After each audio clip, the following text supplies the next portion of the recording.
Apalagi ini, ya Tuhan. Teriak batin Zivana mendengar berita tentang suaminya. Bersambung. 30. Nampaknya ada yang membocorkan tentang tawuran ini kepada polisi. Sebab di tengah-tengah jalannya tawuran mendadak polisi datang dan membuat mereka kalang kabut. Mereka langsung lari kocar-kacir agar tak tertangkap. Namun, sial bagi Saka dan Arjuna yang harus tertangkap polisi. Mereka langsung digelandang ke kantor polisi bersama anak geng motor lainnya. Di tengah malam menjelang pagi semua anak geng motor yang tertangkap harus rela menahan dinginnya angin malam karena dipaksa berbaris di depan halaman kantor polisi tanpa baju. Mereka disuruh berbaris, push up, sit up, bahkan ada yang disuruh jalan merangkak sebagai hukuman sebelum dijemput orang tua mereka. Untunglah dalam tawuran itu belum jatuh korban yang diakibatkan karena senjata. Hanya luka-luka ringan yang didapat oleh pelaku tawuran. Sebab itulah, mereka tidak dikenakan sanksi berat.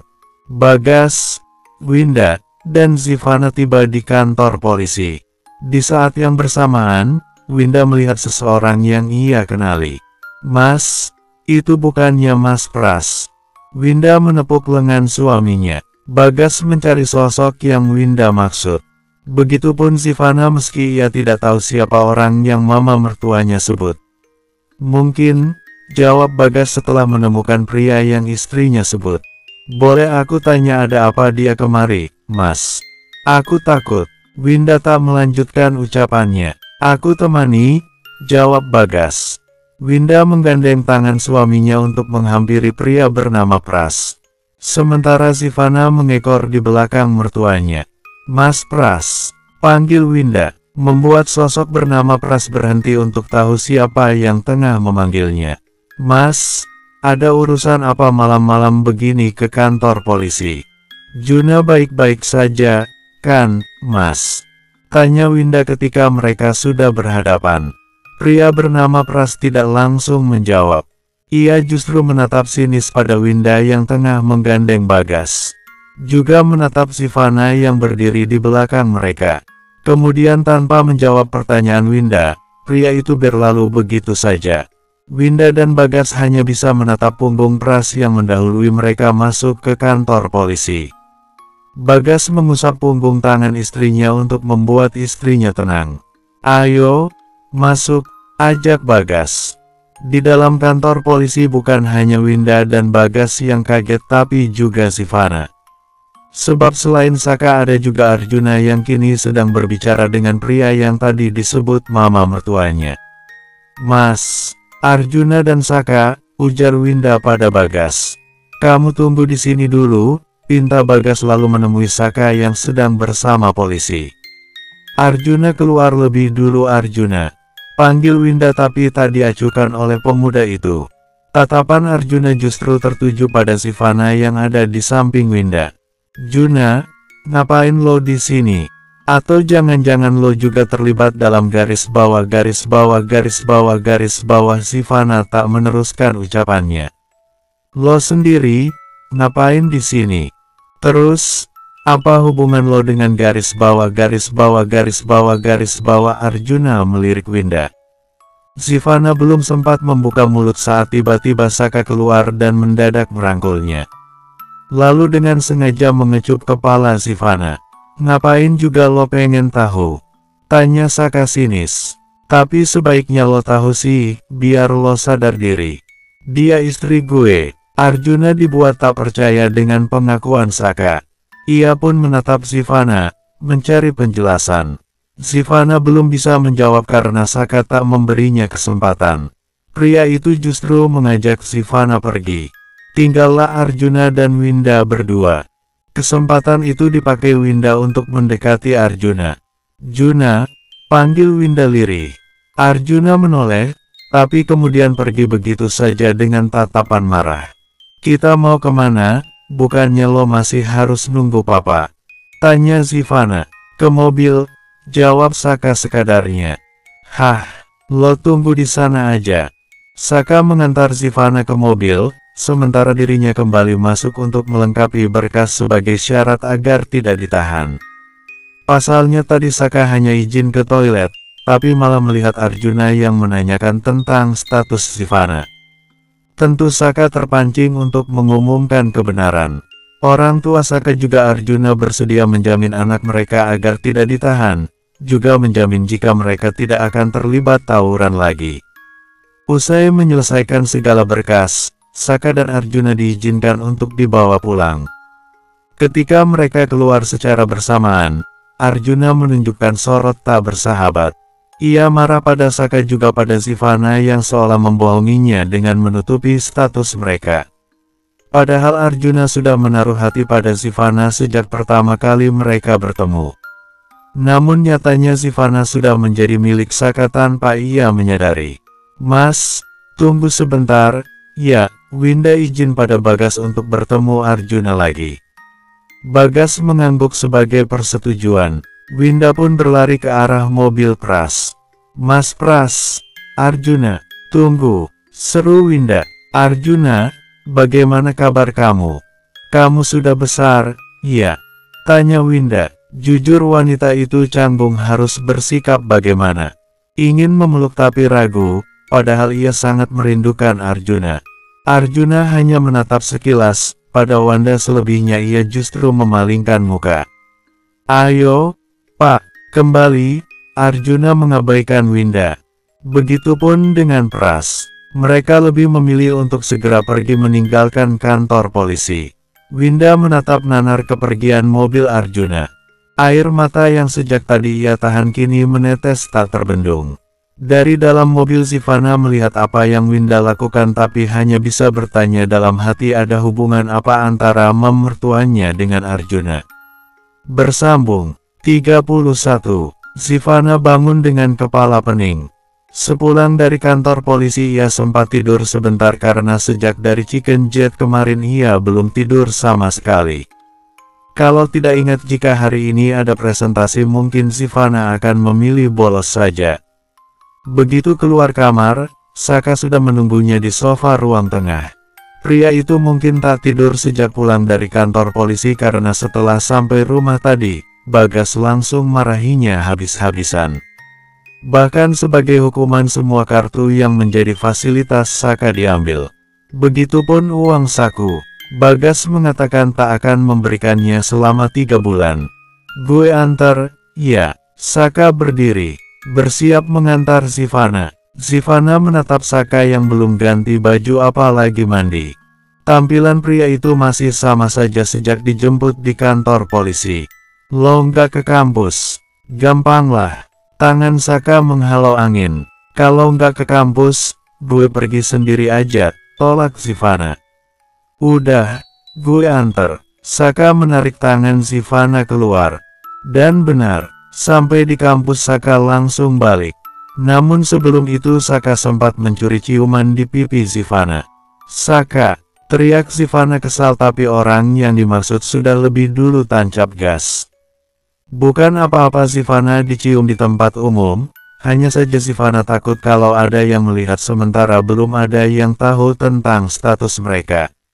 Kelakuan Saka itu membuat Sivana geleng-geleng kepala sambil mengelus dada. Sivana langsung menuju kantin karena kuliah masih akan dimulai setengah jam lagi. Pun karena ia sudah ditunggu Dinda dan Kania di sana. Katanya ingin memantapkan materi presentasi agar nanti di depan dosen tidak gugup atau canggung. Namun nyatanya, "Lo beli di mana ini?" tanya Dinda setelah mencoba lipstik yang baru saja Kania pamerkan. "Adalah, ntar gue antar ke sana. Jadi, kan kita hangout." Dinda masih sibuk melihat bibirnya di cermin setelah mengoles lipstik warna merah milik Kania. Kedatangan Sivana dengan meletakkan tasnya di atas meja membuat Dinda juga Kania tersentak. Mereka mendongak demi melihat Sivana yang nampak kesal. "Kenapa?" "Lo?" tanya Kania. "Enggak kenapa-kenapa," jawab Sivana berbohong. "Kok tampangnya bete gitu?" "PMS." "Lo?" tanya Kania lagi. Sivana menggeleng cepat. "Terus?" Kania menaikkan dua alisnya. "Kesel aja," jawab Sivana akhirnya. "Iya kesel, tapi kenapa?"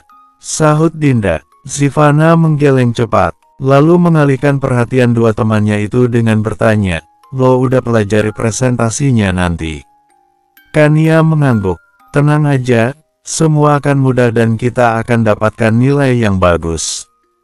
"Yakin, lo?" Sivana memastikan. "Yakin banget, kan yang bakalan presentasi entar elo. Kita cuma dampingi aja," jawab Kania seenaknya. Sontak Sivana mendelik tajam.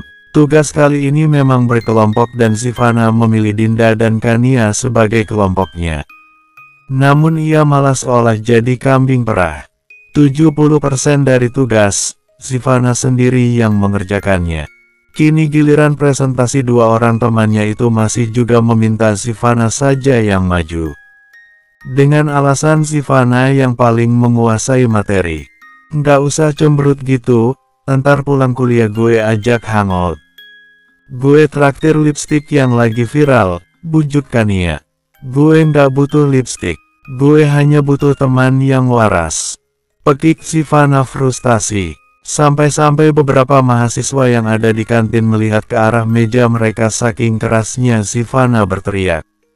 Tawa Dinda dan Kania kontan meledak mendengar suara frustasi Sivana. Saking jengkelnya dengan dua temannya ini, Sivana yang awalnya ingin memperdalam materi jadi malas. Dan tidak jadi juga membuka laptop. Ia justru menyimak obrolan seputar lipstik dan juga skincare andalan Dinda dan Kania. Membuat Sivana yang selalu dandan ala kadarnya jadi bahan bulian mereka berdua. Nggak mau coba, lo? Ini lagi viral tahu," celetukannya sembari meletakkan lipstik yang tadi dicoba Dinda di depan Sivana. Dinda mengangguk setuju. "Iya, penampilan itu penting. Di usia kita ini harus mulai memikirkan jodoh. Dan itu dimulai dari penampilan. Jadi kalian pikir penampilan gue bakal ngalangin gue dapat jodoh gitu?" protes Sivana. "Ya nggak gitu juga, tapi penampilan itu 80% menentukan jodoh kita," jawab Dinda. "Gimana kalau hari ini kita make over lo? Kita belanja alat make up buat bikin lo cantik paripurna," usul Kania. "Enggak," tolak Sivana cepat. "Kenapa?" seru Dinda. "Gue suka gaya gue sekarang ini dan gue nggak mau ikut-ikutan tren yang nggak sesuai sama karakter gue," jelas Sivana. "Tapi gaya lo itu ketinggalan zaman, gimana cowok mau deketin lo coba?" ujar Kania. "Gue belum ingin cari cowok, kalaupun ada yang mau sama gue ya dia harus terima gue apa adanya," tutur Sivana. Dinda dan Kania mengembuskan napas kasar. Percuma membujuk Sivana yang keras kepala. Udah jam nih. Masuk, yuk," ajak Dinda setelah melihat jam di tangan kiri. Dinda dan Kania membereskan semua barang-barang yang tadi mereka keluarkan dari tas. Termasuk Sivana. Saking buru-burunya sampai tak memperhatikan apa saja yang masuk ke dalam tas Sivana. Pokoknya semua yang ada di depannya ia masukkan begitu saja. "Buruan, entar telat masuk kelas," ajak Dinda. Mereka pun bergegas masuk kelas sebelum dosen datang. Beberapa kali Dinda dan Kania memberikan semangat pada Sivana untuk presentasi nanti. Hal itu justru membuat Sivana kesal. Tapi ia tetap harus melakukan agar mendapatkan nilai yang baik. Jam kuliah belum selesai, bahkan giliran presentasi pun belum tiba ketika Sivana mendengar getar ponselnya. Diam-diam ia membuka pesan tersebut dan mendapatkan pesan singkat agar segera pulang. Melihat banyaknya panggilan yang tak sempat ia angkat membuat Sivana paranoid. Akhirnya, mau tak mau Sivana izin untuk pulang. Begitu keluar kelas, panggilan kembali terdengar. "Iya, Mbak, ini aku pulang," ujar Sivana cepat ketika panggilan tersambung. Tidak mau membuang waktu. Setelah mematikan sambungan telepon, Sivana segera membuka aplikasi untuk memesan ojek online. Naik ojek dirasa akan lebih cepat untuk sampai ke rumah. Bersambung. 32. Setelah menahan semua ketakutan yang bercokol di dada, akhirnya Sivana bisa bernapas lega usai melihat kondisi ayahnya. "Ayah kenapa lagi?" "Iya," tanya Sivana begitu sampai. Ayah nggak kenapa-kenapa, nak. Tadi ayah sudah pesan sama Hesti jangan kasih tahu kamu tapi anak itu masih ngeyel saja, jawab Yusuf Yabek berbaring di atas ranjang. Yah, Ziva ini anak ayah satu-satunya, kalau ada kabar apapun tentang ayah Ziva harus tahu. Bukannya malah disembunyikan, Zivana sedikit marah mendengar penuturan ayahnya. Iya, tapi ayah kan baik-baik saja. Kalau kamu dikabari mendadak seperti tadi pasti malah bikin kamu panik dan kepikiran. Ya, kan, memang benar apa yang ayahnya katakan. Pikiran Zivana langsung kemana-mana. Panik juga takut langsung menyerang. Tapi Ziva tetap harus tahu apapun yang terjadi sama ayah. Iya, ayah akan sering kasih kabar ke kamu. Yusuf mencoba meyakinkan. Minum dulu, selamba Hesti yang masuk membawa secangkir teh hangat dan meletakkannya di sebuah bangku plastik. Tadi ayah sudah dibawa ke dokter belum? Tanya Zivana pada pegawai toko kelontong milik ayahnya itu. Masih mendekap nampan yang tadi dipakai untuk membawa teh, Hesti menjawab, belum, kamu tahu sendiri gimana ayahmu. Keras kepala, yah, Zivana menoleh pada ayahnya. Memprotes keras kepala sang ayah. Sudah, ayah sudah baik-baik saja. Nggak butuh dokter, ujar Yusuf masih sama keras kepalanya. Tapi, ya, tadi ayah pingsan loh. Kita harus tahu kenapa dan apa penyebabnya. Zivana memang takut kalau berhubungan dengan kesehatan sang ayah. Sebab hanya sang ayahlah yang Zivana miliki setelah ibunya tiada. Ayah ini sudah tua. Nak, ayah kecapean karena 2 hari ini barang banyak yang datang dan Jack izin tidak masuk. Jadi cuma ayah dan Hesti sendiri yang memindahkan barang-barang, tutur Yusuf. Emang Jack kemana? Zivana beralih menatap Hesti, seolah meminta penjelasan. Izin, katanya antar emaknya ke tempat paman, jawab Hesti. Zivana kesal mengingat kelakuan Jack. Pemuda itu sengaja di-hire menjadi pegawai toko untuk membantu pekerjaan Hesti juga ayahnya sejak Zivana menikah. Tapi malah sering izin dengan banyak alasan. Jack itu juga punya banyak urusan, nak, ujar Yusuf setelah melihat raut kesal Zivana. Tapi kan gak bisa main izin-izin gitu dong, iya. Dia punya tanggung jawab atas pekerjaannya. Kita bayar dia loh, kita harus tegas. Ya, kalau Jack masih mau kerja di tempat kita, atau kita cari orang lain saja. Zivana benar-benar kesal dengan Jack. Cari pekerja sekarang susah, apalagi cuma jaga toko kelontong seperti punya kita. Yusuf terlihat pesimis. Kalau Jack udah nggak betah, aku bisa cariin ganti, sih. Mbak Hesti ikut menyahut dalam obrolan.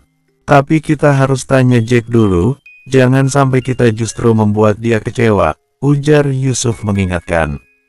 Ayah Zivana itu memang terlalu baik. Selalu perasaan orang lain yang ia pikirkan. Sekarang ini dia yang udah bikin kita kecewa. Kenapa kita masih saja memikirkan perasaannya? Zivana benar-benar tersulut emosi. Tahan dulu emosimu, minum dulu biar lebih tenang, ujar Hesti. Zivana mengambil cangkir teh dan meneguknya selagi hangat. Ia tarik napasnya panjang untuk menenangkan emosi yang hampir meledak mengingat kelakuan pegawai ayahnya.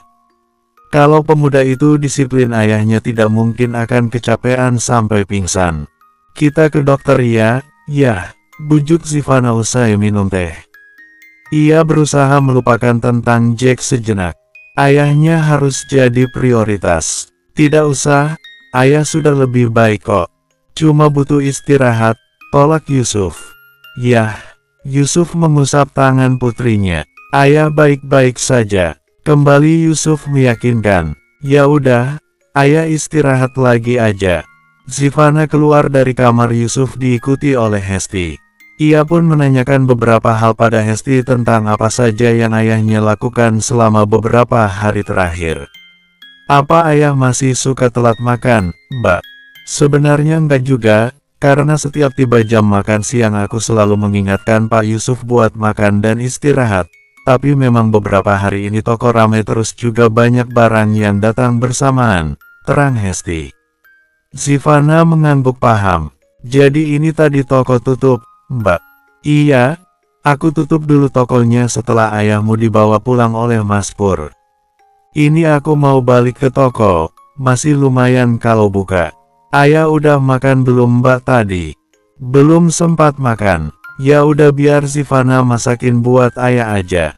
Sebelum pergi ke dapur, Zivanna menyempatkan diri memberitahu Saka jika ia tidak pulang malam ini karena harus menjaga ayahnya yang sakit. Kalau gitu aku balik ke toko dulu, pamit Hesti. Tunggu, Mbak, cegah Zivanna sebelum Hesti pergi. Ya, kira-kira di sini ada nggak ya orang yang mau jagain ayah? Maksudku nemenin ayah gitu. Jadi kalau ada apa-apa sama ayah ada yang bantuin. Hesti nampak berpikir, nggak tahu juga ya sih, ntar deh aku cariin orang yang mau nemenin ayahmu.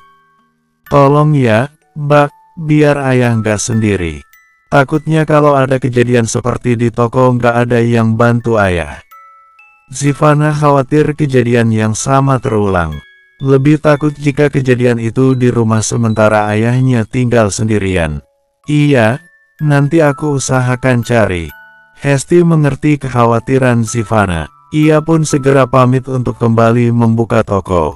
Hesti memang sudah sangat dipercaya oleh Yusuf dan Zivanna karena sudah cukup lama bekerja pada ayah Zivanna.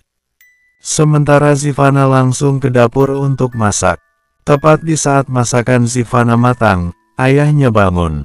Zivanna pun segera menyiapkan dan membawa makanan itu ke kamar. Yah, ini sih masakin sup buat ayah. Makan ya. Yusuf tak membantah. Ia makan disuapi Zivanna. Mata tua Yusuf tak lepas dari memandang Zivanna. Angannya kembali mengingat bagaimana dulu ia membesarkan Zivanna sendiri tanpa seorang ibu. Kini putrinya itu sudah besar bahkan sudah berumah tangga. Rasanya Yusuf sudah siap jika sewaktu-waktu dipanggil Yang Kuasa. Ia sudah menyerahkan Zivanna ke tangan yang tepat. Yah, ayah kenapa? Tanya Zivanna melihat ayahnya yang tiba-tiba berkaca-kaca. Bukannya menjawab, Yusuf justru merentangkan tangan untuk memeluk putrinya. Zivanna pun meletakkan mangkuk sup yang ia pegang lalu memeluk ayahnya erat. Beberapa kali Yusuf mengecup kepala Zivanna. Membuat Zivanna heran. Ayah, panggil Zivanna. Yusuf melepas pelukannya, menghapus air mata yang sempat berderai. Ayah baik-baik saja. Ayah hanya ingat waktu kamu kecil dulu. Kalau sakit pasti minta gendong ayah terus. Nggak mau turun sama sekali. Zivanna ingat akan kenangan itu.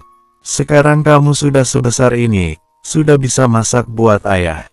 Yusuf mencoba tersenyum. Ayah tenang aja, Ziva akan merawat ayah sampai sembuh. Ziva juga udah bilang sama Mas Saka kalau malam ini nggak pulang. Kok nggak pulang? Kasian Nak Saka sendirian. Nggak apa-apa, iya, Mas Saka bisa lakukan apapun sendiri kok, terang Zivanna. Meskipun begitu ayah tetap ingin kamu pulang. Tanggung jawab mengurus suami itu ada padamu. Yusuf bersikeras. Tapi tanggung jawab mengurus ayah juga ada pada Ziva, ya. Zivanna tidak rela kalau harus meninggalkan ayahnya sendiri saat ini. Sudah, menurut kata ayah. Pulang, ya. Percaya sama ayah. Kamu harus pulang, pinta Yusuf lagi. Tapi, ya, Yusuf tidak mau dengar apapun alasan Zivanna. Ia tetap meminta putrinya itu kembali ke rumah suaminya. Menyerah, Zivanna akhirnya memilih pulang. Menuruti apa yang ayahnya katakan meski tidak rela sama sekali. Ziva pulang, ya, pamit Zivalsu. Tak tega sebenarnya meninggalkan ayahnya sendiri. Mbak Hesti juga tidak bisa diminta untuk menemani sang ayah. Selain karena punya keluarga juga takut timbul fitnah. Begitu membuka pintu untuk keluar, Zivanna dikagetkan dengan kedatangan seseorang. Bersambung.